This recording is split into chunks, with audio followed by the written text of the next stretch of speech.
Hi everybody, this is Denise, your instructor, and you can tell I've had a long day. I tried to fix my hair and it didn't look any better, but I thought it might be helpful for me to do a video recording to talk about what's up this week. And I'm really just going to do this in one take, so there will be parts that would be different. One thing you'll notice I'm doing is pulling back from the camera a little bit, and I probably still could come back a little further so that you could see my gestures.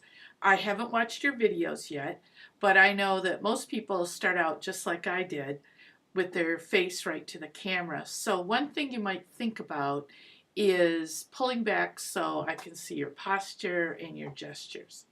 All right, there's some questions this week, at least in one class, not both, about what should you say in your peer review, in your peer feedback?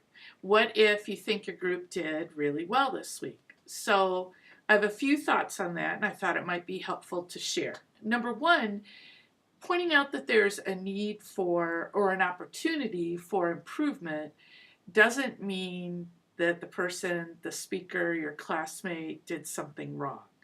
You're just suggesting you might try this. It could be better. So back to how I started out this video, although I hope you don't all write the same thing, you could say pull back from the camera. I think I could go a little further back still, so we can see your gestures a little bit more.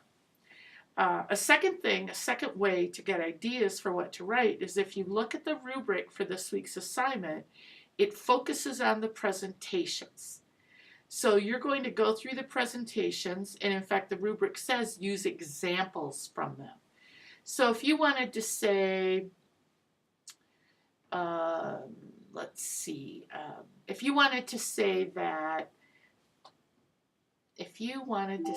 that Denise needed to have better posture, you might point to a particular part of my presentation where I was hunched over. That'd be pretty bad, but you get my general idea.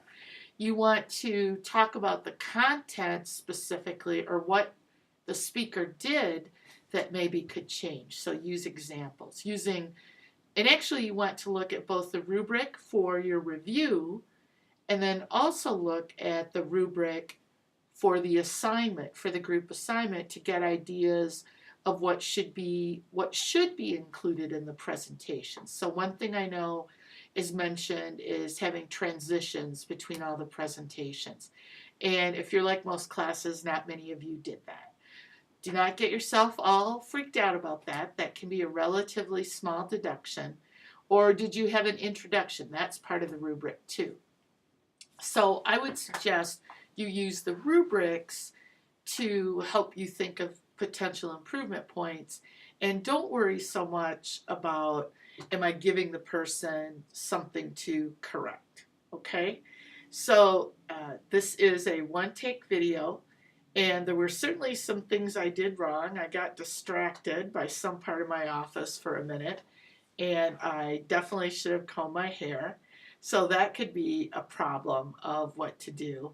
I didn't mess with the height of my chair, which I probably could have to, get me in a better place, but I wanted to get this across to you and also give you an idea of when I say speak conversationally, this is what I mean. While it's not perfect, it is conversational. And if I were to record 10 times, it might be perfect, but honestly, for me, it would be boring. And being engaging with your audience probably does you more good than anything else you do. The audience needs to want to listen to you for some reason. So I don't have anything on my computer screen that I could use to show you I was reading notes and what that looks like. But let me see if I roll up again. Maybe I could do this. So somebody writes, same here. And Eric and I were in the same group. So you could see my eyes moving across the screen. That's not what you want to do in your presentation. So at any rate, well, that wasn't a very elegant move. Don't apologize like I did in this video. But my goal is for you to get some ideas of being conversational. So I hope this helps. Please feel free to keep the questions coming though, and I will